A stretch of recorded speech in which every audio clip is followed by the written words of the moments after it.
Your stocks में आपका स्वागत है। आपके साथ मैं हूं अभिषेक सतवर्तम और दिल्ली स्टूडियो से मेरे साथ है मेरी सहयोगी पूजा त्रिपाठी।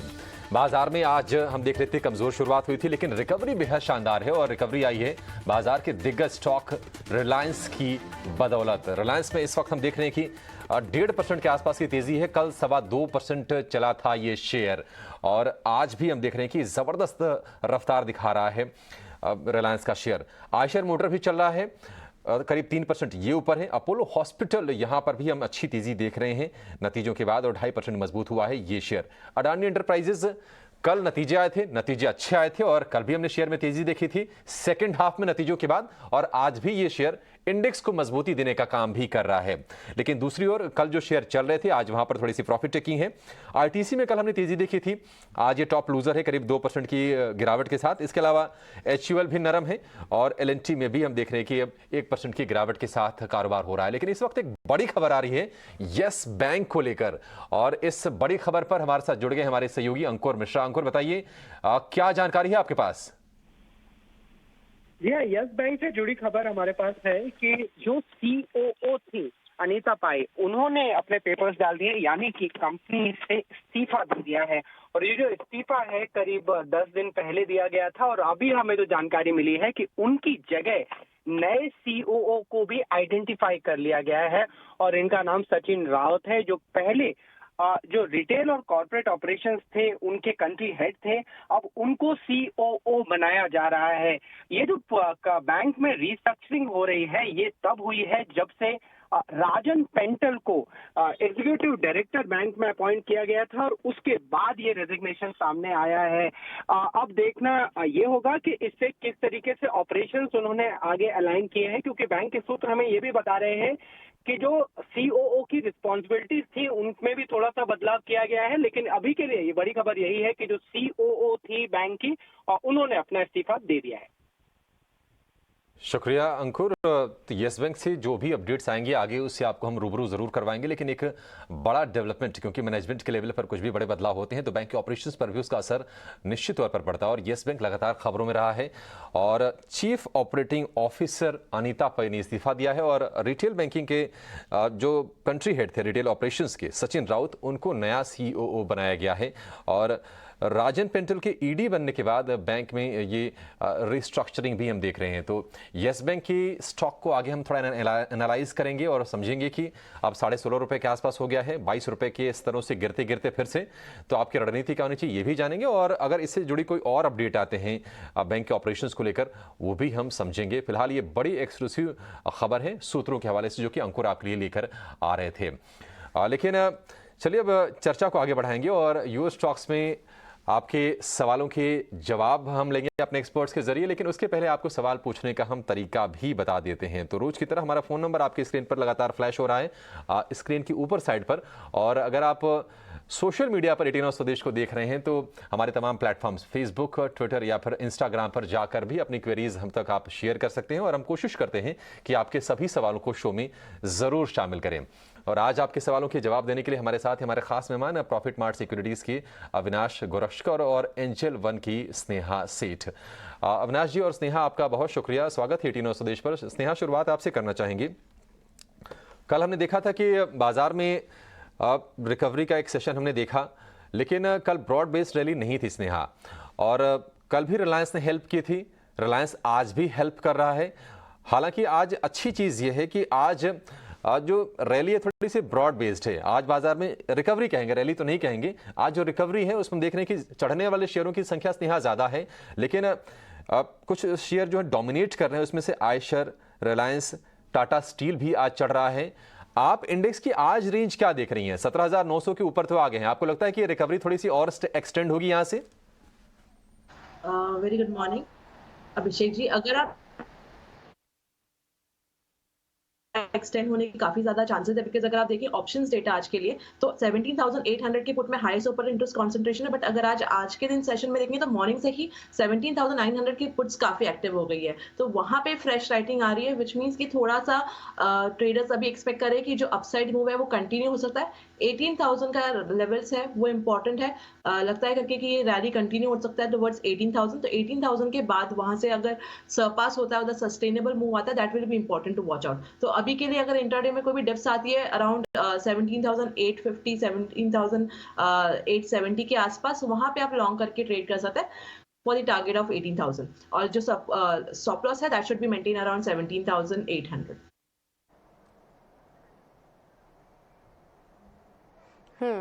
ओके, तो ये आपको राय रिलायंस में और मार्केट में भी दे दी गई है। चलिए अब आगे बढ़ेंगे, लेकिन अब आपके सवालों को भी शामिल करेंगे और सवाल पूछने का तरीका बेहद ही आसान है, लगातार आपकी स्क्रीन पर फ्लैश होता रहेगा।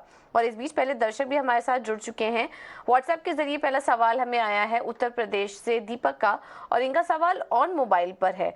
1200 शेयर्स इन्होंने 117 के भाव पर ले लिया था, और स्टॉक में हम देख रहे हैं कि लगातार एक अंडर परफॉर्मेंस ही है।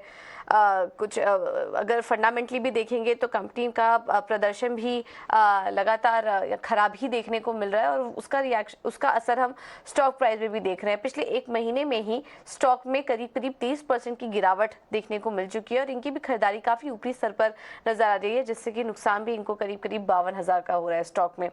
आपसे इस पर राय लेना चाहेंगे अविनाश, क्या व्यू बन रहा है ऑन मोबाइल पर? नुकसान काफी हो चुका है, अगर निकल जाना बेहतर रणनीति होगा तो फिर कोई और भी स्टॉक इनको सुझाइए जिससे इनके जो नुकसान की भरपाई है वो हो सके।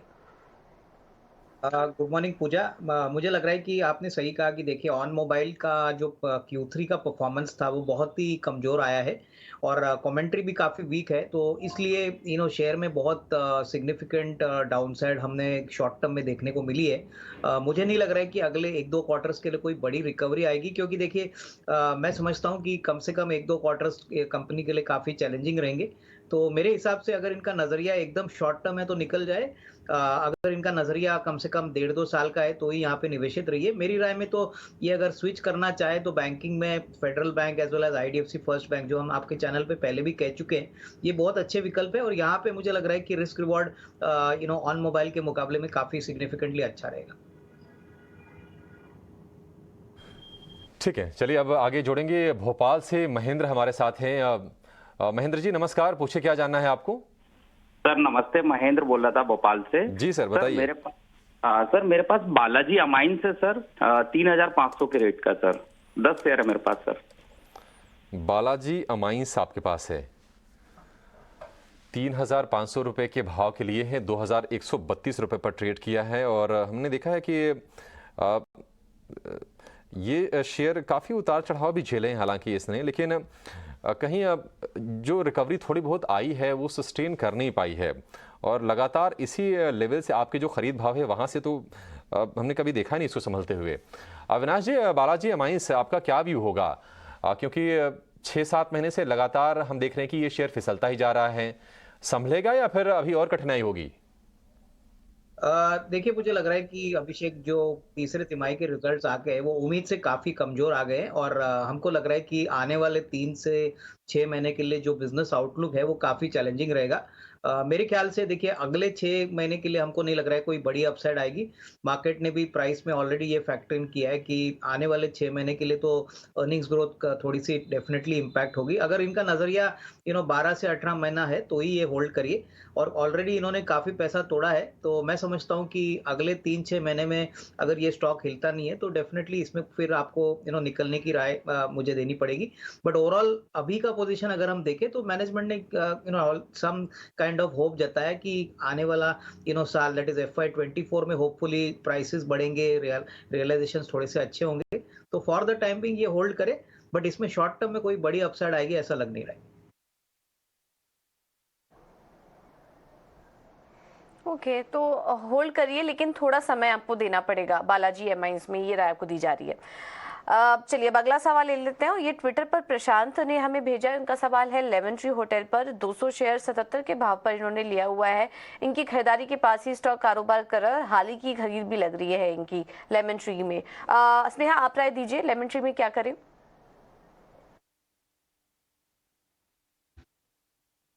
आई थिंक यहाँ पे अगर आप उसका वीकली चार्ट देखें तो एक अच्छे मूव्स आई थी, उसके बाद थोड़ी सी फॉल आके एक अच्छा बेस फॉर्मेशन हुआ है अराउंड 70 के आसपास, वहीं से रिकवरी देखने को मिल रही है। अगर आप डेली चार्ट भी देखें तो 200 डे सिंपल मूविंग एवरेज के आसपास ही काउंटर सपोर्ट ले रहा है। तो आई थिंक यहाँ से जो अपसाइड है वो कंटिन्यू हो सकती है। ऑन दी हायर साइड आप लेवल्स जो वॉच आउट कर सकते हैं, पहला लेवल विल बी 83 84, उसके अगर ऊपर जाता है तो पॉसिबिलिटी है करके कि काउंटर अराउंड 87 तक के लेवल्स दिखा सकते हैं। तो आई वुड से यहाँ पे होल्ड करिए। अगर आपको स्टॉप लॉस लगाना है तो that should be maintained around 76। ठीक है, 76 रुपए का स्टॉप लॉस होगा लेमन ट्री होटल्स के लिए। सुरेंद्र हमारे साथ हैं, अगले दर्शक हमारे साथ फोन लाइन पर। सुरेंद्र जी गुड मॉर्निंग सर, पूछिए क्या जानना है आपको। मेरे को टाटा मोटर्स के शेयर है मेरे पास 396 के भाव पे। 396 के भाव पर हैं। भाव तो आपका काफी सही है सुरेंद्र जी, और अच्छे भाव पर आपने शेयर लिए हैं। चलिए इसका व्यू भी जानते हैं। अविनाश जी, टाटा मोटर्स हमने देखा था कि 400 रुपए के नीचे गया था, थोड़ी सी रिकवरी भी आई, लेकिन कहीं ना कहीं 450 रुपए वाला जो हर्डल है उसको पार कर नहीं पा रहा है। हालांकि चीजें अब सुधर रही हैं टाटा मोटर्स के लिए, JLR को लेकर भी कुछ कुछ ठीक खबरें आ ही रही हैं। आपको भरोसा है कि सही निवेश है इनका और अभी इसको समय देना चाहिए? नहीं, बिल्कुल अभिषेक, देखिए पहली बात तो इन्होंने काफी अच्छे एंट्री लेवल पे स्टॉक में इन्वेस्ट किया है, और दूसरी बात तीसरे तिमाही के बाद मार्केट को काफी कॉन्फिडेंस कंपनी पे आया है कि नंबर्स आने वाले क्वार्टर्स में इंप्रूव होंगे। हालांकि यूरोप में अभी भी कंडीशंस काफी चैलेंजिंग है। मुझे लग रहा है कि इनका नजरिया 12 से 15 महीना होना चाहिए, उसके बाद ही एक अच्छा रिस्क रिवॉर्ड मिलेगा। तो तब तक मेरे ख्याल से यहाँ पे होल्ड करने की राय रहेगी।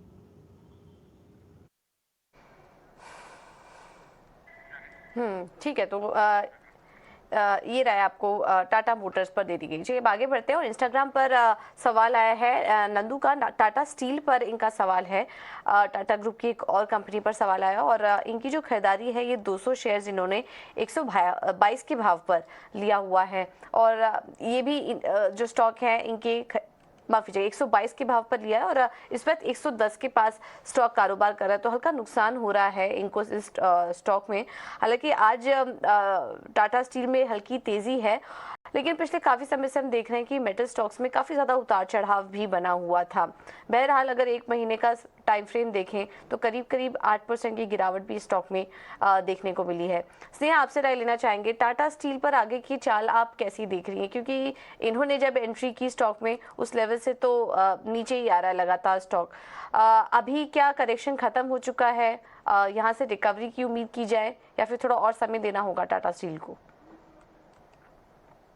ओवरऑल काउंटर अगर आप देखें तो रिसेंटली एक थोड़ी मूव देखी थी, बट हालांकि हायर लेवल से थोड़ी प्रॉफिट बुकिंग आई जरूर है, बट आई थिंक यहाँ पे एग्जिट करने की तो सलाह नहीं होगी। आई थिंक 100-105 के आसपास कपल ऑफ सपोर्ट्स है, तो आई थिंक यहाँ पे थोड़ा होल्ड ही करें जब तक वो 100 के लेवल्स को रिस्पेक्ट कर रहा है on the higher side, on the lower side. I think यहाँ पे ज्यादा फॉल नहीं लग रहा है, तो आई थिंक यहाँ से रिकवरी के चांसेस काफी ज्यादा है। 105 का एक स्टिक स्टॉप लॉस लगा लें, और अपसाइड में जब भी ये काउंटर आपको 120 ये लेवल्स क्रॉस होते हुए दिखेगा, तब इसमें जो मोमेंटम है वो वापस आ जाएगी।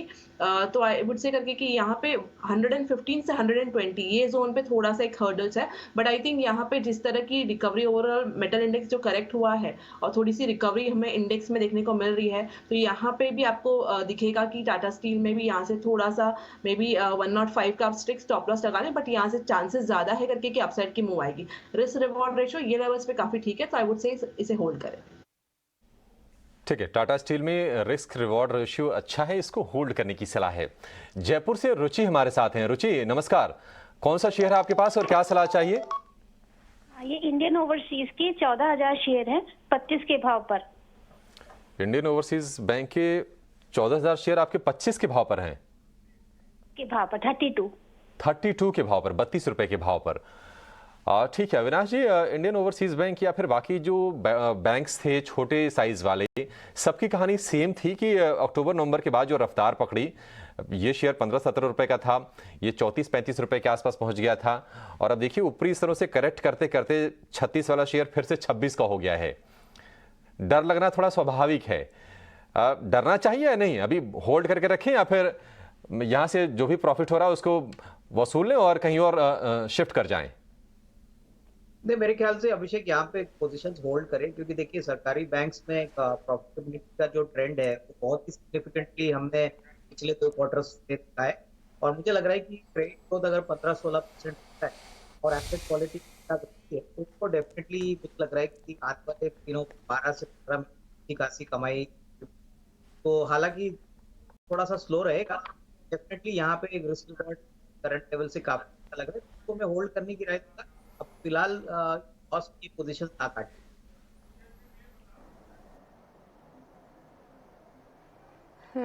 ओके, तो होल्ड करने की राय आईओबी में। ट्विटर पर सवाल आया है गुड़गांव से पूरन सिंह जी का, और इनका सवाल 2 सवाल हैं इनके। पहले तो आलोक इंडस्ट्रीज पर सवाल ले लेते हैं। 55,000 शेयर्स इन्होंने 9 रुपए के आसपास लिया हुआ है। क्वांटिटी भी काफी ज्यादा है, बट नसीब से इनके खरीद भाव के ऊपर है। आलोक इंडस्ट्रीज में फंडामेंटल कुछ नहीं बचा। हमने काफी बार स्टॉक में डिस्कशन भी किया, और काफी सारे जो हम ट्रेडर्स हैं वो एक पुल बैक के लिए, क्योंकि प्राइस कम है इसका, तो इसलिए यहाँ पर एंट्री ले लेते हैं। लकीली मुनाफा हो रहा है इनको। स्नेहा, क्या करे आलोक इंडस्ट्रीज में? जो भी मुनाफा हो रहा है लेकिन निकल जाना चाहिए। बिल्कुल वही बेटर रहेगा। अगर आप देखें चार्ट्स में ऐसा कोई बहुत ही कुछ पॉजिटिव या अपीलिंग नहीं देखने मिल रहा है अभी के लेवल्स पे। इनफैक्ट ये अगर आप देखें तो डेली चार्ट में ही 20 डे सिंपल मूविंग एवरेज के नीचे ही ट्रेड कर रहा है, which is not a very healthy sign. तो आई वुड से आपको प्रॉफिट हो रहा है, आप एग्जिट कर लें, that will be a better thing to do.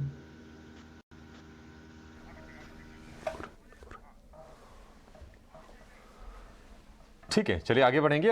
BP Sharma हमारे साथ हैं फोन लाइन पर। शर्मा जी नमस्कार, पूछिए सर, क्या जानना है आपको? इन्फो एज के 42 शेयर हैं 5495 के रेट पर। 5495 जी ठीक है। हालांकि कंपनी अच्छी है इन्फो एज, यानी कि naukri.com, लेकिन 2,000 रुपये प्रति शेयर का नुकसान हो रहा है इनको। क्या कंसर्न्स हैं अविनाश जी इन्फो एज को लेकर? अभी करना क्या चाहिए इसमें?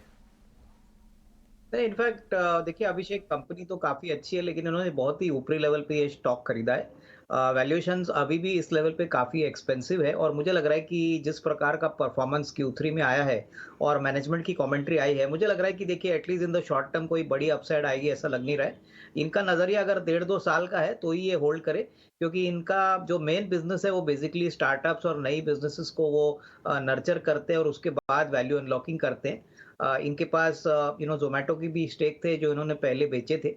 काफी अच्छी प्रॉपर्टीज है, जैसे 99 एकर्स है, naukri.com है। तो यहाँ पे लॉन्गर टर्म में ग्रोथ अच्छा आएगा, लेकिन शॉर्ट टर्म में जिस तरह का इन प्राइस इन्होंने खरीदा है, मेरे ख्याल से इनके लिए कम से कम 12-18 महीने का टाइम फ्रेम यहाँ पे इनको देना पड़ेगा, क्योंकि शॉर्ट टर्म में लग तो नहीं रहा है कि कोई बड़ा ट्रिगर है जिससे स्टॉक में कोई बड़ी तेजी हो।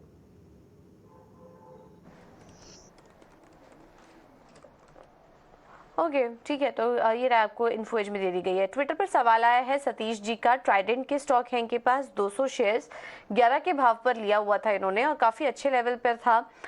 लंबे समय से होल्ड भी कर रहे हैं, और उसका क्लियरली यहाँ पर इनको फायदा भी हो रहा है। स्टॉक देखिए इस वक्त 32 रुपए के आसपास कारोबार कर रहा है, और अच्छे खासे मुनाफे में बैठे, लेकिन अभी भी स्टॉक को समय दे सकते हैं, और 5 साल का नजरिया और है इनका ट्राइडेंट में। अविनाश जी, ट्राइडेंट अगले 5 सालों के लिए होल्ड करने के लिए क्या सही स्टॉक है, या फिर आप इसमें से एग्जिट करने की राय देंगे और दूसरा कोई स्टॉक इन्हें सुझाएंगे? देखिए, मुझे लग रहा है कि इन्होंने बहुत ही अच्छे लेवल पे एंट्री की है और ऑलमोस्ट मुनाफा 3 टाइम हो चुका है। तो मेरे ख्याल से तो इनको अपना कैपिटल तो पहले इस स्टॉक से निकल जाना चाहिए, ताकि बाकी जो भी शेयर्स ये होल्ड करते हैं वो बिल्कुल मुफ्त हो जाएंगे। तो इनके लिए मार्जिन ऑफ सेफ्टी तो वैसे ही बढ़ जाएगी। और मेरे ख्याल से 5 साल का तो व्यू नहीं, बट अगले साल 1.5 साल का अगर नजरिया ले तो मुझे लग रहा है कि डेफिनेटली कंपनी की पोटेंशियल काफी अच्छी है। यहाँ पे रिस्क रिवॉर्ड यहाँ से भी अच्छा ठीक ठाक बन सकता है। लेकिन जैसे मार्केट्स वोलेटाइल है, मैं यही कहूंगा कि 2000 शेयर है तो 1000 शेयर निकाल के अपना जो भी कॉस्ट है, कैपिटल कॉस्ट, वो निकाल दे, और balance quantity he can hold on लेकर ये व्यू। लेकिन अब आगे बढ़ेंगे, चलेंगे अंबाला से नीरज शर्मा हमारे साथ हैं फोन लाइन पर। नीरज नमस्कार, पूछिए क्या जानना है आपको? सर, मेरे पास आईबुल हाउसिंग फाइनेंस के शेयर हैं, कुछ 180 क्वांटिटी है और 167 एवरेज है। 167 रुपए की एवरेज प्राइस है इंडिया बुल्स हाउसिंग में। आज हम ज़रूर तेज़ी देख रहे हैं 5% के आसपास की, लेकिन नीरज की चिंता यह है कि 161 वाला जो शेयर है अब 115 रुपये के भाव पर है और हम देख रहे हैं कि लगातार ये करेक्शन में है। अगर हम इस साल की भी बात करें तो इस साल अभी आज 15 फरवरी है, 1.5 महीने का समय बीता है, लेकिन 25% शेयर ऊपरी स्तरों से करेक्ट कर गया है। स्नेहा, आपसे इस पर व्यू चाहेंगे, क्या सलाह होगी आपकी, क्योंकि हम देख रहे हैं कि अब फिर से अपने 52 वीक के लोज के आसपास ये शेयर उस तरफ बढ़ रहा है। अभी वहां पहुंचा तो नहीं है, लेकिन बढ़ जरूर रहा है। इसकी दिशा क्या है और चार्ट्स इंडिकेट क्या कर रहे हैं आपको? अभिषेक जी, एक बार स्टॉक रिपीट करेंगे? इंडियाबुल्स हाउसिंग।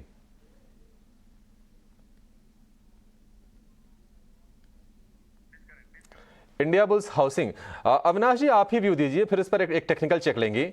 इंडियाबुल्स हाउसिंग, आपको इसका भविष्य कैसा दिख रहा है? मान लीजिए अगर किसी के पास अगर ये सोच हो कि लॉन्ग टर्म के लिए होल्ड करके रखते हैं और अगर ये किसी को करेक्शन देख के कहीं ये लग रहा हो कि सही मौका बन रहा है, उसको सजेस्ट क्या करेंगे आप? देखिए, मुझे लग रहा है कि अगर इस किसी का 1.5-2 साल का टाइम फ्रेम है तो ही इसमें निवेशित रहिए, क्योंकि एक अच्छी बात जो इस कंपनी में हुई है कि पुराने प्रोमोटर्स निकल गए हैं। अभी ब्लैक रॉक इस कंपनी की ओनरशिप होल्ड करती है, तो डेफिनेटली इन्होंने काफ़ी पैसा खुद का भी कंपनी में डाला है। ओवरऑल हाउसिंग फाइनेंस मार्केट में ग्रोथ नंबर्स आने वाले 1.5-2 साल में अच्छे रहेंगे, क्योंकि इंटरेस्ट रेट साइकिल अभी अपटिक पे है। Housing demand specially affordable housing अच्छी चल रही है, लेकिन शॉर्ट टर्म में थोड़ी दिक्कतें रहेंगी, क्योंकि अभी हाल ही में जो Q3 के नंबर्स आ गए वहाँ पे एसेट क्वालिटी का नंबर काफ़ी खराब हो चुका है और ये नियर टर्म के लिए कंपनी के लिए चिंता की बात है। तो मैं समझता हूँ कि इन्होंने बहुत ऊपरी लेवल पे शेयर लिया है, तो कम से कम 12 to 15 मंथ्स का टाइम फ्रेम लेके यहाँ पे होल्ड करें। अभी फिलहाल तो मुझे नहीं लग रहा है इनको लॉस में पोजीशंस काटनी चाहिए। ठीक है, लॉस में पोजीशन काटने में समझदारी नहीं होगी, अपना निवेश बनाए रखिए, लेकिन यह कि आपको 1.5-2 साल का समय इसको देना पड़ेगा, क्योंकि आगे हाउसिंग में डिमांड अच्छी दिख रही है और अब प्रमोटर चूंकि इसका जब चेंज हो गया है, ब्लैक रॉक इसका प्रमोटर है, तो आपको उम्मीदें बांध के जरूर रखनी चाहिए शेयर से। चलिए, निचले स्तरों से अच्छी रिकवरी है, बहुत ही हल्की सी अब सुस्ती के साथ निफ्टी और सेंसेक्स ट्रेड कर रहे हैं। निफ्टी सिर्फ 11 अंक नीचे है, 17,920 का स्तर आपको देखने को मिलेगा। Apollo hospital, Eicher, Adani enterprises, RIL, ये 4 स्टॉक इंडेक्स को मजबूती देने का काम कर रहे हैं, ऊपर रखने में इनके भरोसे पे कायम है। और हम देख रहे हैं कि कंजम्पशन में थोड़ा सा प्रेशर है। ITC, HUL ये शेयर है निफ्टी के आज टॉप लूजर, उसके पीछे पीछे ब्रिटानिया में भी हम नरमी का रुख देख रहे हैं। ब्रॉडर मार्केट संकेत बाजार के लिए ठीक है, लेकिन सबकी नजरें थी कल इंडिया एरो शो से जो अपडेट्स आए टाटा ग्रुप की डील को लेकर। टाटा ग्रुप की एयर इंडिया ने एविएशन सेक्टर की सबसे बड़ी डील की है। एयरबस और बोइंग से 470 विमान खरीदने के लिए ऑर्डर दिए हैं। और इस पूरी डील क्या है, इस डील के मायने क्या हैं और किस तरह के कमेंट्स आ रहे हैं इस डील के बाद, ये सब कुछ बताने के लिए हमारे सहयोगी सौमित सरकार हमारे साथ जुड़ गए हैं। सौमित, बताइए, पहले तो डील के बारे में आपसे बातचीत करेंगे, क्या डील की है टाटा ग्रुप ने? तो टाटा ग्रुप ने कहा है कि वो करीब 470 एयरक्राफ्ट खरीदेंगे, बोइंग और एयरबस दोनों ही कंपनी से। बोइंग कंपनी से करीब 250 एयरक्राफ्ट, बोइंग कंपनी से करीब 220 एयरक्राफ्ट और एयरबस से अगर आप देखेंगे तो करीब 250 एयरक्राफ्ट का ऑर्डर है। अभी जो 470 करोड़ एयरक्राफ्ट का जो ऑर्डर उन्होंने प्लेस किया है, ये सबसे बड़ा ऑर्डर है ग्लोबल एविएशन हिस्ट्री में। 2011 में अमेरिकन एयरलाइंस ने करीब 460 करोड़ का एयरक्राफ्ट का ऑर्डर दिया था, नैरो बॉडी एयरक्राफ्ट का, और उसके बाद अब जाके इतना बड़ा ऑर्डर आया है एयर इंडिया की तरफ से ग्लोबल एविएशन इंडस्ट्री में। ठीक है, सुमित, आप ये समझना चाहेंगे कि अभी देश में जो कंपनियां हैं उनके पास कितने एयरक्राफ्ट हैं और किस कंपनी का शेयर ज्यादा है?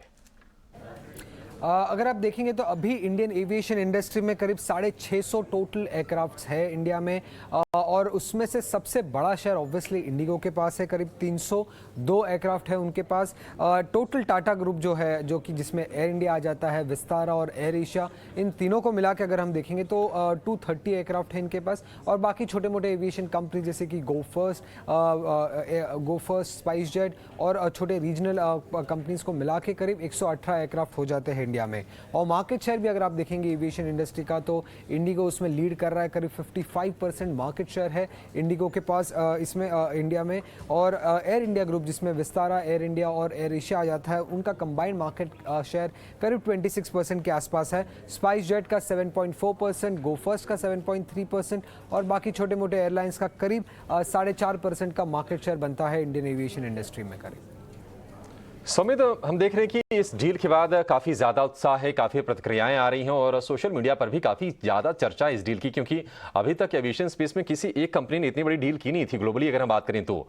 अब किस तरह के रिएक्शंस आ रहे हैं अब इंडिया से, या फिर अगर हम यूएस से बात करें तो?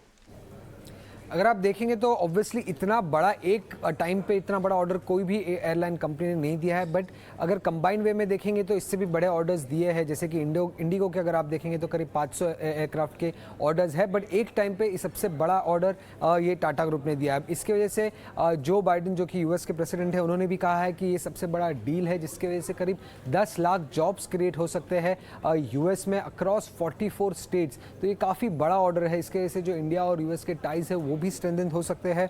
और करीब 34 बिलियन यूएस डॉलर्स का ये डील है, जिसमें वो 220 एयरक्राफ्ट खरीदने वाले हैं बोइंग से, जिसके वजह से काफ़ी ज़्यादा एम्प्लॉयमेंट और इकोनॉमी में बूस्ट हो सकता है यूएस की इकोनॉमी में। ठीक है, शुक्रिया सुमित। तो एक बड़ी डील और अब इसकी चर्चा भारत से लेकर अमेरिका तक है और उन्होंने कहा कि अमेरिका के 44 राज्यों में 10 लाख नौकरियों के अवसर पैदा होंगे। और इस डील को लेकर जो बाइडेन ने, अमेरिका के जो राष्ट्रपति हैं, उन्होंने प्रधानमंत्री मोदी से बातचीत भी की है। तो काफ़ी ज़्यादा उत्साह है और एयरबस और बोइंग को मिलाकर ये बहुत बड़ी डील की है टाटा ग्रुप ने। और अगले साल, इस साल की दूसरी छमाही तक, इनफैक्ट अगर हम बात करें तो जुलाई से लेकर दिसंबर के बीच में 30 प्लेन्स की डिलीवरी भी कंपनी को मिल जाएगी। तो एविएशन में बड़े प्लान्स हैं और सरकार की जो स्कीम है उड़ान, उड़े देश का आम नागरिक, उसको विस्तार देने की दिशा में एक अहम इसको कदम भी माना जा रहा है। शुक्रिया सुमित इस तमाम जानकारी के लिए। आगे बढ़ेंगे। अविनाश जी, आपसे एक राय लेना चाहेंगे। देखिए, एविएशन में तो कहीं ना कहीं स्पाइस जेट की स्थिति लगातार डामाडोल हो रही है, कुछ रेगुलेटरी प्रॉब्लम्स भी आ रहे हैं, टेक्निकल ग्लिचेस से लगातार ये एयरलाइंस परेशान रही है। हालांकि कोशिश अपनी तरफ से कर रही है, लेकिन स्टॉक प्राइस देखिए रिवाइव हो नहीं रहे हैं, 32 रुपये के आसपास हैं और हमने 100 रुपये से ऊपर के भी स्तर देखे। इसमें बची हम देख रहे हैं कि आकाशा एयर का भी जो अभी विस्तार है उतना ज़्यादा नहीं हो पाया है। टाटा ग्रुप काफ़ी अग्रेसिव दिख रहा है। क्या आप मानते हैं कि अभी जो एक डोमिनेंट प्लेयर है इंटरग्लोब एविएशन, इंडिगो, जिसका कि मार्केट शेयर भी काफ़ी ज़्यादा है, उनके पास फ्लीट साइज भी बड़ी है और वो बिल्कुल हेड ऑन कंपटीशन वही कर सकते हैं, लेकिन क्या टाटा ग्रुप की तरफ से कि चैलेंज आ सकता है, कहीं इंटरग्लोब एविएशन के मार्केट शेयर को डेंट लग सकता है भविष्य में आगे 1-2 साल की अगर हम बात करें तो? देखिए अभिषेक, मुझे लग रहा है कि एविएशन मार्केट इंडिया में बहुत ही सिग्निफिकेंटली अगले 3-4 साल में बढ़ने वाला है। और ये क्लियरली हम देख रहे हैं कि अभी जैसे नए इंडियंस है वो एयर फेयर को ज़्यादा अहमियत देते हैं, प्राइसेस भी काफ़ी कम हो चुके हैं। रही बात इंडिगो की मार्केट लीडरशिप को चैलेंज यार उसने बड़ा कम से कम अगले 2-3 साल के बाद ही आपको ये चेंज लीडरशिप का देखने को मिले। बट नियर टर्म में मुझे लगा है कि एविएशन सेक्टर में जो लीडरशिप इंडिगो की है वो बरकरार रहेगी और ये जो ऑर्डर है वो मेरे ख्याल से अगले 2 या 2.5 साल के बाद ही इनको प्लेन्स मिलेंगे। तो उसके बाद ही हम ये कह सकेंगे कि ओवरऑल मार्केट में किस प्रकार का ग्रोथ आएगा और टाटा कैसे वेल पोजीशन्ड है। ठीक है, इंटरग्लोब पर ये भी आगे आपके और भी ढेर सारे सवाल लेंगे, लेकिन अब वक्त हो गया है ये जानने का कि आज क्या है कमोडिटी की ABCD।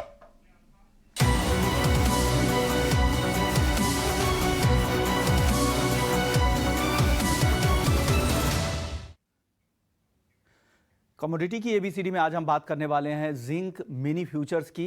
3 साल से भी ज़्यादा के इंतजार के बाद अब ये इंतजार खत्म हो रहा है। जिंक मिनी फ्यूचर्स के कॉन्ट्रैक्ट की लॉन्च का ऐलान हो गया। कल नोटिफिकेशन MCX की तरफ से जारी कर दिया गया है और 17 फरवरी यानी शुक्रवार से इसकी ट्रेडिंग भी शुरू हो जाएगी। मार्च, अप्रैल, मई और जून के कॉन्ट्रैक्ट शुरुआत में आपके लिए अवेलेबल होंगे और इसकी एक्सपायरी कैलेंडर मंथ के आखिर में जो भी कारोबारी दिन होगा वो उस दिन इसकी एक्सपायरी होगी। ट्रेडिंग सोमवार से शुक्रवार सुबह 9 से रात के 11:30 बजे तक ट्रेडिंग होगी। और जो इसमें मिनी में जो ट्रेडिंग अगर आप करना चाह रहे हैं तो इसकी बारीकियों को समझ लें कि ट्रेडिंग यूनिट क्या है। 1 मीट्रिक टन की ट्रेडिंग यूनिट है, बेस वैल्यू 1 किलोग्राम का है। इसके अलावा आपको बता दें कि अधिकतम ऑर्डर साइज 100 MT का है और टिक साइज 5 पैसे प्रति केजी के आसपास, यानी 5 पैसे का वहाँ पे टिक साइज भाव में आपके उतार चढ़ाव दिखेगा। विदेशी बाजार में अगर अब इसके प्राइस लिमिट की हम बात कर लेते हैं। प्राइस लिमिट यानी सर्किट लिमिट क्या है? पहला सर्किट लिमिट 4% के आसपास है, वहाँ पर कोई कूलिंग ऑफ पीरियड नहीं है, उसके बाद 6% का होगा,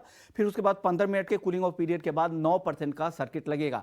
उसके बाद इंटरनेशनल मार्केट में अगर 9% से ज़्यादा का उतार चढ़ाव है, फिर उस सर्किट को 4% 3% के स्टेप में आगे ऊपर की तरफ या नीचे की तरफ बढ़ाया जाएगा। तो ये है सर्किट लिमिट को लेकर जो नया नोटिफिकेशन है। लेकिन मार्जिन क्या है? मार्जिन आपको जो भी कॉन्ट्रैक्ट साइज है उसका 10% शुरुआती मार्जिन या स्पैन जो भी हायर होगा वो उतना आपको शुरुआत में मार्जिन देना पड़ेगा, और 1% मिनिमम आपका ELM होगा यानी एक्सट्रीम लॉस मार्जिन। और साथ ही जब बाजार में बहुत ज़्यादा वॉलेटिलिटी होती है फिर आपको वहाँ पर एक स्पेशल मार्जिन या फिर वॉलेटिलिटी मार्जिन जो होता है वो भी आपको देना पड़ सकता है। ये कुछ शुरुआती बारीकी बातें हैं जो आप अगर ट्रेड करना चाहते हैं, क्योंकि शुक्रवार से ये आपके लिए अवेलेबल होगा। ठीक है, शुक्रवार से इसमें ट्रेड करने के लिए मौके बनेंगे। उसके पहले ये छोटी सी पाठशाला विश्वमोहन की तरफ से कि जिंक मिनी फ्यूचर्स को आपको कैसे ट्रेड करना है और ये होता क्या है, उसके बारे में जितनी भी डिटेल्स हैं आपको उन्होंने शेयर कर दिया आपके साथ। विश्वमोहन, बहुत शुक्रिया आपका ये सारी जानकारी हमारे दर्शकों तक पहुंचाने के लिए। अगला सवाल लेंगे, व्हाट्सएप के जरिए आया है आर्यन राज का, और इनके पास है अडानी ग्रीन एनर्जी के शेयर हैं, 63 शेयर हैं, 1863 रुपये के भाव पर। 1800 रुपये का शेयर जो है अब उसके भाव गिरते गिरते गिरते 600 रुपये के रह गए हैं। अविनाश जी, आपसे राय जानना चाहेंगे, पता नहीं लोग किस उम्मीद में बैठे हुए हैं अडानी के जो एनर्जी वाला जो पोर्टफोलियो है, क्योंकि हम देख रहे हैं कि वहाँ से किसी रिकवरी के संकेत मिल नहीं रहे हैं, चाहे अडानी टोटल हो, अडानी ग्रीन हो, अडानी पावर हो, लगातार पिटाई हो रही है शेयरों की। अडानी ग्रीन 600 रुपये का हो गया। आपको क्या प्रॉब्लम लग रही है? क्योंकि देखिए बिजनेस इतना खराब रातों रात हो नहीं सकता। मैं ये बात बार बार इसलिए भी कहता हूं क्योंकि अचानक से कोई कंपनी खराब नहीं होती, अचानक से अच्छी नहीं होती है, और ये जो वैल्यूएशन करेक्शन हुआ है ये भी गैर वाजिब ही इसको कहना चाहिए। लेकिन मौजूदा परिस्थिति में जबकि सेंटिमेंट खराब है, माहौल खराब है और हम रिकवरी के साइंस देख नहीं रहे हैं, स्ट्रेटजी क्या होनी चाहिए?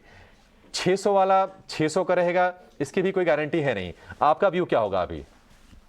मैं बिल्कुल अभिषेक, आपने सही कहा कि देखिए जब प्राइस 1/3 हो गया है और प्राइस इतना सिग्निफिकेंटली इतने छोटे समय में गिरा है, तो डेफिनेटली अभी इनकी इन्वेस्टमेंट प्राइस को पहुंचने के लिए काफ़ी समय लगेगा और काफ़ी अनसर्टेनिटीज़ है। देखिए अभी भी हम सुन रहे हैं कि काफ़ी कंपनियों में अडानी ग्रुप डेट करने की बात कर रही है, प्लेजिंग कम कर रही है, तो ये सारे रेस्क्यू मेजर्स अडानी ग्रुप अपनी तरफ से कर रहा है ताकि मार्केट में सेंटिमेंट ये कंपनीज के वापस बदल जाए। लेकिन जब भी ऐसा कोई ब्रेकडाउन होता है तभी वापस रिकवरी के लिए बहुत लंबा समय लगता है, और मुझे लग रहा है कि इनको तो अभी इस शेयर से निकल के कोई दूसरे विकल्प में पैसा डालना चाहिए, जहां पे मुझे लग रहा है कि इनका कैपिटल लॉस तो रिकवर होगा प्लस विजिबिलिटी थोड़ी अच्छी रहेगी। तो मेरे ख्याल से अभी इस शेयर में रहने की कोई मतलब नहीं है, क्योंकि आने वाले कम से कम साल 1.5 साल के लिए लग तो रहा है कि स्टॉक यही स्ट्रगल करेगा, और नंबर्स भले ही अच्छे आए, सेंटिमेंट मेरे ख्याल से जब हर्ट होता है तभी उसको रिकवर होने में काफी समय लगता है। तो I would suggest an exit, और दूसरे सेक्टर जैसे कैपिटल गुड्स है, ऑटो है, बैंकिंग है, वहां पे काफी अच्छे विकल्प अभी बाजार में मिल रहे हैं, तो वहां पे निवेश करें ताकि ये लॉस रिकवर करे। और मेरे ख्याल से ऐसे हाई बीटा काउंटर्स में थोड़ा सा इन्वेस्टर्स को बच के रहना चाहिए, क्योंकि गिरावट भी जब आती है तभी बहुत तेजी से एक शॉर्ट समय में आती है। एक मदद कीजिए, इनकी कुछ अच्छे विकल्प सुझा दीजिए, और वो विकल्प बताइए जहां पर इनका लॉस की भरपाई तो शायद वो नहीं कर पाएंगे छोटे, अगर हम समय अवधि की बात करें तो, लेकिन कहीं ना कहीं बड़ी रिलीफ दे दें कम से कम वो। देखिए मुझे लग रहा है कि अभी फिलहाल तो मुझे लग रहा है कि ऑटो कंपोनेंट सेक्टर में हमको लग रहा है कि काफी अच्छे विकल्प मिल रहे हैं, जैसे कि महिंद्रा CI है, उसके बाद मदरसन सुमी है। अगर ये चाहे तो कैपिटल गुड्स स्पेस में थोड़ा सा ये L&T को भी देख सकते हैं, क्योंकि ये ऐसी कंपनीज है जो मुझे लग रहा है कि अगले 1.5-2 साल में बहुत ही अच्छा सिग्निफिकेंट रिस्क रिवॉर्ड देने की क्षमता रखते हैं। और ओवरऑल मुझे लग रहा है कि अगर इनको ऑटो सेक्टर में बेट करना है तो अशोक लेलैंड, टाटा मोटर्स, ये दोनों ऐसे विकल्प है जो काफी अच्छे तरह से वेल पोजिशनड है। तो ये जो भी कैपिटल बेच के ये रिकवर करते हैं, ये ऐसे विकल्प में अगर ये डालेंगे तो मुझे लग रहा है पोर्टफोलियो थोड़ा सा अच्छा इंसुलेट होगा। और कहीं ना कहीं मुझे लग रहा है कि देखिए शॉर्ट टर्म नहीं, बट जैसे आपने कहा कि मीडियम टू लॉन्ग टर्म में ये पूरा लॉस इनका ये रिकवर कर सकते हैं। ठीक है, तो दिग्गज स्टॉक्स हैं, ऑटो स्पेस से कंस्ट्रक्शन दिग्गज L&T, अशोक लेलैंड, टाटा मोटर्स, ये कुछ ऐसे विकल्प हैं जिस पर आप आराम से भरोसा जता सकते हैं। और अब जो CV साइकिल एक चल रही है वहाँ पर हम रिकवरी के ग्रीन शूट्स देख भी रहे हैं, उसकी भी मदद मिलेगी। और जाहिर तौर पर जो बजट में जो कैपेक्स का जो ऐलान किया है सरकार ने, रिकॉर्ड कैपेक्स का, उसका भी फायदा इन स्टॉक्स के जरिए आपको मिल जाएगा। तो आप उस शेयर से निकल जाइए और यहाँ पर अपना निवेश आप डिप्लॉय कर दीजिए। मुंबई से इस्माइल हमारे साथ हैं। इस्माइल जी नमस्कार, पूछिए क्या जानना है आपको? नमस्कार, मेरे पास ऑन मोबाइल है, 300 शेयर है 139 के रेट पे, और दूसरा सुदर्शन केमिकल है 165 क्वांटिटी 577 का रेट पे। मैं लॉन्ग टर्म हूँ, लेकिन कितना टाइम अभी रखना है या आगे क्या करना है, बस माल मिल सकता है, क्या करना है? और मोबाइल ग्लोबल और सुदर्शन केमिकल लॉन्ग टर्म का निवेश है, लेकिन आपने लिया कब था इस्माइल जी दोनों शेयर? एक बार जरा समय बताएंगे। तकरीबन 1 साल होने को आएगा। 1 साल होने को आया है। 1 साल में इंसान कम से कम उम्मीद करता है कि इक्विटी मार्केट में आ रहा है तो 12 से 15% का एक फेयर रिटर्न होता है, वो मान के चलता है कि वो शायद मिल जाएगा। लेकिन उसमें स्टॉक का सिलेक्शन बड़ा अहम होता है, और कहीं ना कहीं इन्वेस्टमेंट की जो साइकिल होती है उसको भी थोड़ा सा ख्याल रखना चाहिए, और कंपनियों का जो बिजनेस है वो भी। On mobile global, Sudarshan chemical, दोनों में ही नुकसान हो रहा है। अविनाश जी, ऑन मोबाइल ग्लोबल 139 रुपये पर इन्होंने ज़रूर लिया है, शायद गिरते हुए शेयर को इन्होंने पकड़ने की कोशिश की है, लेकिन अब ये शेयर 72 रुपये का हो गया है। इस पर क्या व्यू होगा आपका? देखिए, मैंने जैसे पहले आपको कहा कि ऑन मोबाइल का शेयर में तीसरी तिमाही बहुत ही खराब आ चुकी है, मैनेजमेंट की कमेंट्री भी बहुत नेगेटिव है, और मुझे लग रहा है कि देखिए अगले कम से कम 3-6 महीने के लिए कोई बड़ी रिकवरी आने की उम्मीद नहीं है। अगर ये नज़रिया कम से कम 1.5-2 साल का रखते हैं तो डेफिनेटली ऑन मोबाइल में पैसा बनेगा। बट मेरे ख्याल से इनके लिए अभी काफ़ी ऑप्शंस अवेलेबल है। जैसे मैंने पहले भी कहा था कि IDFC फर्स्ट, फेडरल बैंक अच्छे विकल्प है, तो ये लेवल पे अगर ये बेच के इन शेयरों में पैसा निवेश करते हैं, स्विच करते हैं, तो मेरे ख्याल से जो भी नुकसान हो गया वो भरपाई मेरे ख्याल से अगले 6-12 महीने में पॉसिबल लग रही है। तो I would prefer a switch. On mobile में कोई बड़ी उम्मीद ना रखे, at least in the short term.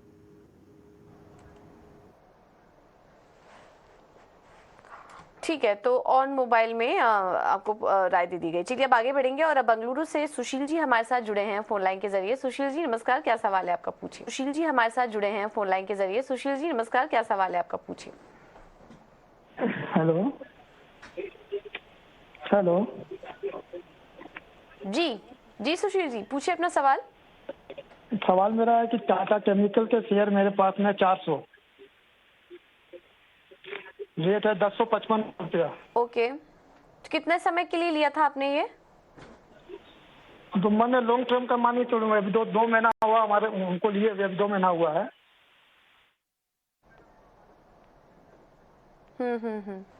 ठीक है, आपको राय दिलवा देते हैं। अविनाश जी, क्या करें? टाटा केमिकल्स इन्होंने अभी तो 2 महीने ही हुए हैं इनको, लेकिन इनकी खरीदारी के भाव से नीचे आ चुका है स्टॉक।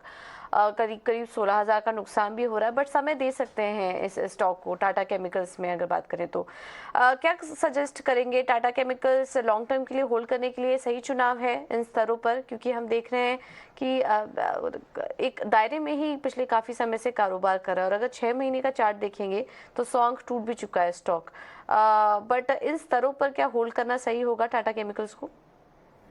देखिए, मुझे लग रहा है कि इनका टाइम फ्रेम, अभी इन्होंने जो इन्वेस्ट किया हार्डली 2 महीने हो चुके हैं, तो मुझे लग रहा है कि कम से कम 12-15 महीने का टाइम फ्रेम यहाँ पे ये निवेशित होना चाहिए।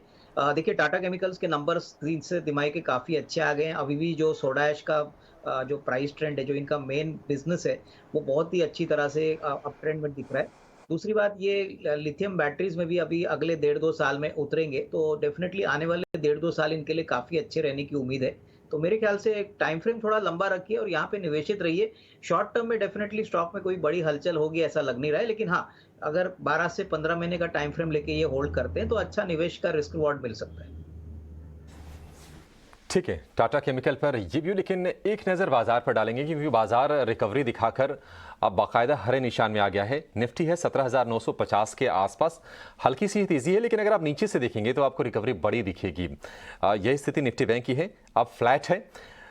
सेंसेक्स हम देख रहे हैं कि 61,000 के ऊपर आकर ट्रेड कर रहा है, लेकिन निफ्टी की रिकवरी के पीछे मैं 2 स्टॉक्स को खास तौर पर हाईलाइट करना चाहूँगा।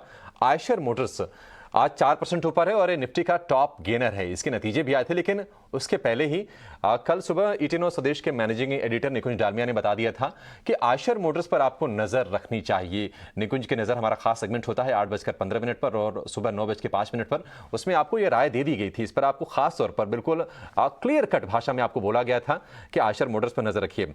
रिलायंस जो कि बाजार का दिग्गज है, वहां पर आप देखिए लगातार आज दूसरे दिन शानदार तेजी है और कल भी हमने 2.25% की तेजी देखी थी।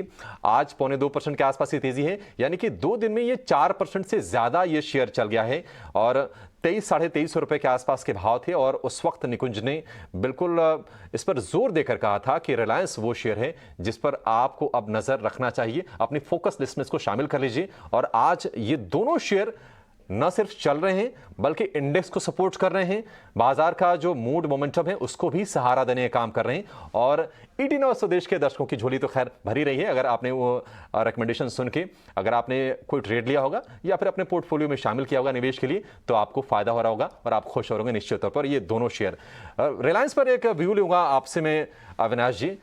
हमने देखा है कि 23-23.5 रुपए के आसपास बहुत ही स्ट्रांग सपोर्ट है और ये स्ट्रांग सपोर्ट हाल फिलहाल का नहीं है बल्कि 1.5-2 साल के आसपास हम देख रहे हैं कि एक रेंज में जो रहा है 2300 से 2800 वाले में, वहां से घूमता जरूर है ये रिलायंस। आपको लगता है कि निवेश के नजरिए से भी, क्योंकि एक लंबा वक्त हो गया कंसोलिडेशन वाला, अभी शामिल करने का सही वक्त है, भाव भी सही मिल रहा है? नहीं, बिल्कुल। देखिए अभिषेक, मुझे लग रहा है कि अगर नजरिया मीडियम टर्म है तो रिलायंस डेफिनेटली एक अच्छा वैल्यू पिक साबित हो सकता है। क्योंकि देखिए अगर हम सारे ऑयल मार्केटिंग कंपनीज को देखें तो ग्रॉस रिफाइनिंग मार्जिन्स काफी अच्छी तरह से बढ़े हैं। आई मीन रिलायंस में जो वो प्लांट चलाते हैं जामनगर में, वो सबसे मॉडर्न एफिशिएंट प्लांट है। तो डेफिनेटली ऑयल एंड गैस का बिजनेस तो डेफिनेटली थोड़ा पिकअप होगा, लेकिन उनका रिटेल और टेलीकॉम बिजनेस में जो ग्रोथ आने वाले समय में आने वाला है वो काफी सिग्निफिकेंटली अच्छा है। दूसरी बात, जैसे सभी को पता है कि इनके जो फाइनेंशियल सर्विसेज की कंपनी है जियो फाइनेंशियल, उसका डीमर्जर फाइनल हो चुका है। तो यहाँ पे भी डेफिनेटली फाइनेंशियल सर्विसेज में काफी अच्छी ग्रोथ ट्रैक्शन आने की उम्मीद रहेगी। तो डेफिनेटली आई थिंक अगर किसी को मीडियम टर्म व्यू लेना है तो मेरे ख्याल से इस लेवल पे जरूर एंटर करें, क्योंकि अगले साल 1.5 साल में मुझे लग रहा है कि वैल्यू अनलॉकिंग के लिए काफी जगह है। स्पेशली रिटेल बिजनेस की बात करें, जियो की बात करें, तो फ्रंटलाइन बिजनेस तो बढ़ेगा बट वैल्यू अनलॉकिंग तो बड़ा ट्रिगर रहेगा और इससे निवेशकों का काफी फायदा होना चाहिए। तो डेफिनेटली ये आपके पोर्टफोलियो में होना चाहिए, लेकिन टाइम फ्रेम थोड़ा लंबा रखिए, क्योंकि रिलायंस एक ऐसा शेयर है जो बहुत धीरे चलता है, लेकिन जब चलेगा तभी काफी अच्छी आउट परफॉर्मेंस दिखाएगा। ठीक है, तो रिलायंस पर आप नजर रख सकते हैं। चलिए अब आगे बढ़ेंगे और कुछ और स्टॉक्स जहां पर क्या एक्शन देखने को मिल रहा है एक बार उस पर नजर डालते हैं। आज टोरेंट पावर में शानदार तेजी देखने को मिल रही है नतीजों के दम पर। नतीजों में क्या कुछ खास निकल कर आया है इस बार, ये एक बार देख लेते हैं। और अनीशा हमारे साथ जुड़ चुकी हैं पूरा एनालिसिस लेकर। अनीशा बताइए। टोरेंट पावर के शेयर में आज बहुत तेज़ी दिख रही है। इसका रीज़न है कि Q3 परफॉर्मेंस ऑफ कोर्स काफ़ी इम्प्रूवमेंट दिखा रहा है, because profitability has come in at 685 crores और ये ईयर ऑन ईयर बेसिस पे 86% हायर है। बट ये देखना ज़रूरी है कि इसमें एक वन टाइम गेन है 400 करोड़ का, बट अगर उसको भी निकाल दे, जो इंटरनल ऑपरेशनल परफॉर्मेंस है वो भी इम्प्रूव हो रहा है, एंड दैट इज़ वाई हम लोग ये रिएक्शन देख रहे हैं स्टॉक में। सबसे पहले डिस्ट्रीब्यूशन सेगमेंट की बात करें तो वहाँ पर भी जो ऑपरेटिंग प्रॉफिट है वो 21% से बढ़ा है ईयर ऑन ईयर बेसिस पे, और जो डिस्ट्रीब्यूशन लॉसेस है वो काफ़ी सर्कल में कम हुआ है सब्सटैंशियली बाय 200 और 600 बेसिस पॉइंट के बीच में। जो कंपनी ने रीसेंट एक्विजिशंस किया था रिन्यूएबल एनर्जी सेगमेंट में, वो भी अभी प्रॉफिट में कंट्रीब्यूट करने लग गया है। तो 21 करोड़ का ऑलमोस्ट कंट्रीब्यूशन जो नए एक्विजिशन है उससे आ रहा है। एंड आगे जाकर भी कंपनी ने बोला है कि वो ऑलमोस्ट 5 गीगावाट का अपना रिन्यूएबल पोर्टफोलियो रखना चाहता है 3 से 5 ईयर में। ऑल्सो इसका डिविडेंड यील्ड काफ़ी स्ट्रॉन्ग रहा है। तो अब की बार कंपनी ने 22 रुपये पर शेयर का डिविडेंड अनाउंस किया है, जिससे डिविडेंड यील्ड अराउंड 5% आता है, जो काफ़ी स्ट्रॉन्ग है। एंड ऑल्सो कंपनी ने पैरेलल लाइसेंस के लिए एप्लीकेशन किया है महाराष्ट्र के कुछ रीजन्स में। अभी इसका अप्रूवल आना बाकी है, बट अगर ये अप्रूवल आ जाता है तो it can be the next trigger for the stock. आगे ग्रोथ इससे काफ़ी बढ़ सकती है और इसीलिए एनालिस्ट काफ़ी एक्साइटेड हैं। इनफैक्ट एक्सिस कैपिटल ने अपना टारगेट प्राइस अराउंड 505 रुपये रखा है एंड अपग्रेड किया है रेटिंग को एड वर्सेस रिड्यूस अर्लियर। ठीक है, शुक्रिया अनिशा। तो टोरेंट पावर अब ब्रोकरेजेस की तरफ से अच्छे टारगेट्स भी, और हम देख रहे हैं कि नतीजे बेहद शानदार हैं और उसके बाद ये शेयर बस कर रहा है। 25,000 करोड़ रुपए के आसपास का मार्केट कैप है और 500 रुपए के ऊपर निकल गया है शेयर का भाव। अविनाश जी, एक क्लोजिंग कमेंट आपसे मैं लूंगा टोरेंट पावर पर। देखिए, पावर के जो स्टॉक्स हैं, बहुत समय के बाद हम देख रहे हैं कि किसी स्टॉक में इतनी रौनक हमें दिख रही है, क्योंकि अडानी पावर ले लीजिए, टाटा पावर ले लीजिए, लगता है इनका पावर निकल गया है बिल्कुल। टोरेंट पावर के ये जो रिजल्ट हैं, ये क्या संकेत दे रहे हैं, और क्या टोरेंट पावर आज की तेजी के बाद भी लोगों को खरीदना चाहिए, क्या मौका मिलेगा क्या? क्योंकि इसका 52 वीक हाइक अभी भी 600 रुपए है, जो कि अभी यहाँ से 100 रुपए दूर है। देखिए अभिषेक, मुझे लग रहा है कि पावर जनरेटिंग कंपनीज में जो Q3 के नंबर्स आ गए हैं वो मेरे ख्याल से बहुत ही शानदार आ गए हैं। टोरेंट पावर का अगर हम एक्स्ट्राऑर्डिनरी वन टाइम इनकम निकाल दे तो नंबर्स बहुत सिग्निफिकेंट स्ट्रॉन्ग पावर के थे, वहां पे नंबर्स बहुत शानदार आ गए। पावर जनरेशन अच्छा थीम रहेगा मेरे ख्याल से। अगर नजरिया मीडियम टर्म है तो इस लेवल से भी टोरेंट पावर में अगर कोई खरीदता है तो अच्छा रिस्क रिवॉर्ड बनने की पॉसिबिलिटी रहेगी। हालांकि कभी वो 52 वीक हाई टच करेगा ये कहना मुश्किल है, लेकिन अगले 3-4 क्वार्टर्स के लिए तो ग्रोथ काफी स्ट्रांग लग रही है। और अगर वॉल्यूम और थ्रूपुट भी बढ़ता है तो डेफिनेटली इसमें री रेटिंग और आने की अपेक्षा रहेगी। तो आई थिंक अगर पोर्टफोलियो की बात करें तो थोड़ा सा डेफिनेटली यहाँ पे पोजिशन ली जा सकती है। ठीक है, थोड़ा सा पोजीशन ले सकते हैं। फर्दर इसमें री रेटिंग स्टॉक के प्राइस में होने की संभावना जरूर है। चलिए, शो को अब यहीं पर समाप्त करेंगे, समय हो चुका है। लेकिन बाजार में हम देख रहे हैं कि धीरे धीरे करके स्ट्रेंथ बढ़ रही है। 17,950 के आसपास है। निफ्टी बैंक अब 22 अंक ऊपर है। लेकिन आप अंकों को मत देखिए, आप ये देखिए कि रिकवर कितना ज़्यादा हो रहा है, और बढ़ने वाले जो शेयरों की तादाद है वो बढ़ रही है। चढ़ने वाले शेयरों में जो मजबूती है वो और बढ़ रही है। आयशर मोटर अभी 4% ऊपर था, अब ये शेयर 5% ऊपर हो गया है, और रिलायंस की मजबूती भी 2% हो गई है। अडानी एंटरप्राइजेज आज चल रहा है, इस पर भी आपको जरूर रखनी चाहिए। नतीजों के बाद यहाँ पर भी स्ट्रेंथ हम लगातार देख रहे हैं। फिलहाल मुझे और पूजा को दीजिए इजाजत।